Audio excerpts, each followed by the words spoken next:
So I am sorry for how long it took to get an update on this car. I've been picking away at it, working, and I just wanted to get it more put together before I made an update on it. So let me show you what we got going on here. So the engine itself and the bay is a mess right now. I got to do a lot of wire tucking yet, and I need to get a crankcase ventilator hose tied into the intake because that's just making a freaking mess everywhere. I ended up running a manual glow plug switch to a solenoid here. I really didn't want to bother trying to wire in a module to make the glow plugs work. Got just some eBay headlights, kind of generic headlights, and I got some really cheapo amber fog lights. They look amazing, but they don't put out any light at all. They light up, but they don't aim very much out. I ended up using the coolant reservoir from the 300 SD.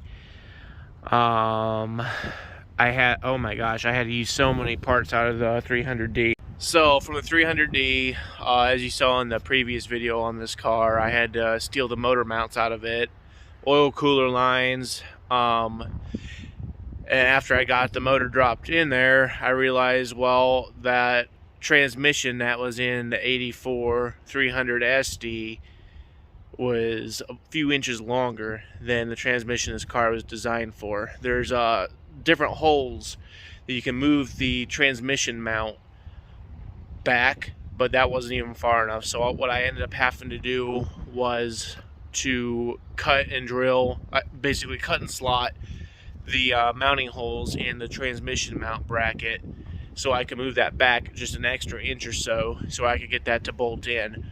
I had to use the 300D drive shaft. Oh my gosh, that was probably the worst part of this swap, is getting that transmission in there square and just getting all that mounting and the drive shaft to line up. That was, yeah, most definitely the worst part. I installed my vacuum shutoff solenoid. Did a video earlier on that with when I was still driving my gray car. You can go check that out. But works very well for this setup. Oh my gosh, I'm embarrassed to show this. Honestly, this engine bay looks like absolute hell.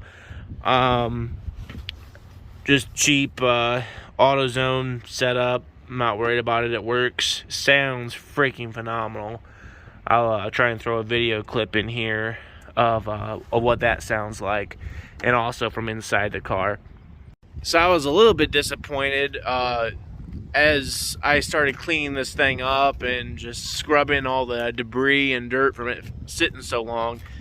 This is actually quite a bit more rusty than I was hoping for. It's a lot better off than my gray 300D was, but there's still some pretty significant rust. I might try to slow it down, might try to take care of it. As far as like a full-on restoration, I'm probably not going to do that because that costs a lot of money, and the way the economy is right now, there's not a lot of that to go around. So as far as it lasting several more years, I don't doubt that at all. I mean, the rust isn't that bad. It's just in some pretty tricky areas.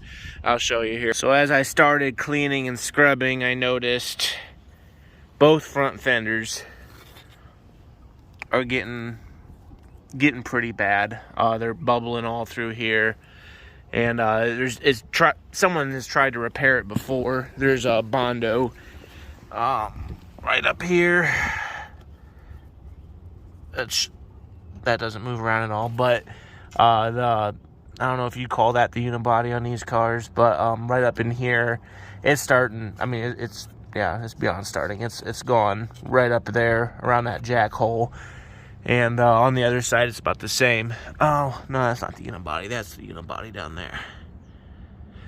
But that's not a critical area. Like it's not gonna hurt anything as far as like the suspension goes. The suspension's all tucked back further up in there, so I'm not too worried about that. But I will try to eventually do something to slow that down or patch that up.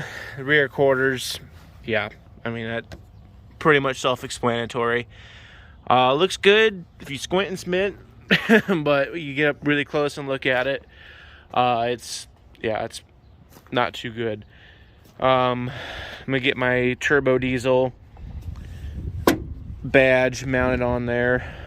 I'm not gonna drill the holes for it. I think I'm just gonna cut off the knobs or like the little rivet things on the back of that, and I use a X-Acto knife, cut some double-edged tape to fit that decal and put on that way. That 3M stuff's really strong. So it's been a little over a month now that I've been driving this thing daily. I live up in northern Indiana. I've taken this down to Terre Haute twice, visited Turkey Run down there, and it didn't miss a beat. I drive it to work every day. Round trip work is 70 miles, and I've been doing that every day for a month. I've been averaging about 26 miles a gallon out of this, so I'm real happy about that, especially with this $5 diesel now. I'm gonna be working on some waste oil filtration. I'm actually working on a new video on that as we speak, but I'm gonna try and ramp that up more so compared to last year, my video series I did on that. But the way these fuel prices are going, I have a car that can run on it. I'm gonna try and take full advantage of that. I got this cool pupper. He's like, why aren't you letting me out, Dad?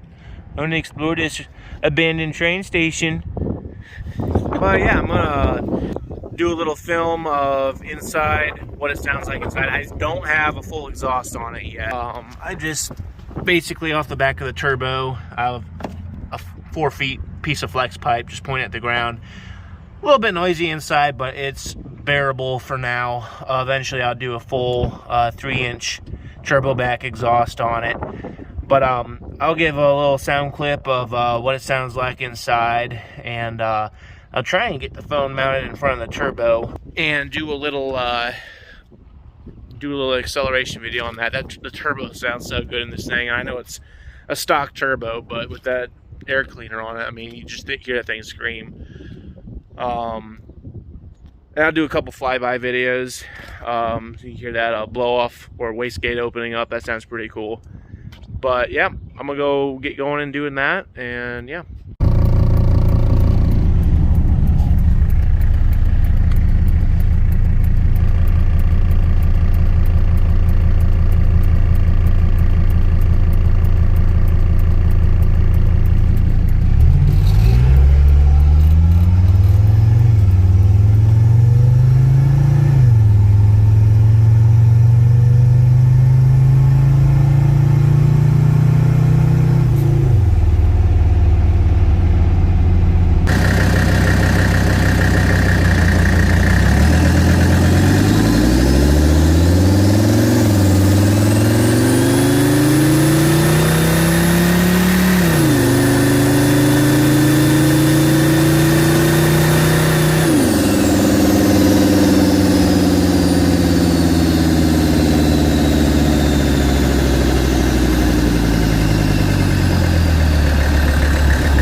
So in the beginning of this little video series, I mentioned that I was able to do this little engine swap and everything for a profit. I ended up scrapping the shell of the car, the 300 SD, made $200 off of that. Sold a lot of miscellaneous parts, tail lights, and bunch of interior buttons, window motors, the spoiler, the wheels, all of that, and brought in another $500. The tail is pretty crazy. The tail lights in that car, well, from that car, are actually in Australia right now, so that's pretty cool, I think. But so all in all, I'm got about $700 back from that car alone. That's not to mention the I do have the transmission, 722.2 tranny for sale for $400. Only 60,000 miles if anyone out there is interested in it. But and I'd gotten both of these cars. I bought a golf cart last summer. I paid $300 for it, and I didn't do anything to it. Literally did nothing to it. And some guy offered me $1,500 for it. I was like, okay, I'll take it. And then the guy that I got these cars off of, like, he wanted $1,000 for them, so I paid him that. But I mean, so out of my like wallet, you know, I feel like it was only $300. So I feel like I came out on top on this. I gotta do a radiator on the car yet. I used the 300 SD radiator, and whenever it's warm, run my hands across it, you know, and I can feel that there's some cold spots. And it does run a little bit warm. It runs about 90 degrees Celsius. So that's just borderline a little bit too warm. So I did buy a brand new radiator off of, where did that come from? Like SCP Euro, I think, is where I got that radiator from. So I'm going to get that put on here shortly before it starts warming up, because it's March now and it's kind of hit and miss with the weather, but it's going to start getting hot here in Indiana soon. So there's an overview with the car, where we're at right now. Still have a lot left to do to it, but I'm pretty happy with it for right now. I think probably where I'm going to go next is getting some exhaust work done to it. Like I was saying earlier, I think I'm going to go with the 3-inch turbo back. I really like the way that these sound straight pipe. I just don't like the pipe ending basically right out of the turbo. It's a bit unbearable inside, but yeah, I think that's about the end of this video. So thank you guys for tuning in, and I got quite a few more videos I'm planning on doing involving this car and some other things too. So yeah, I hope to see you guys again.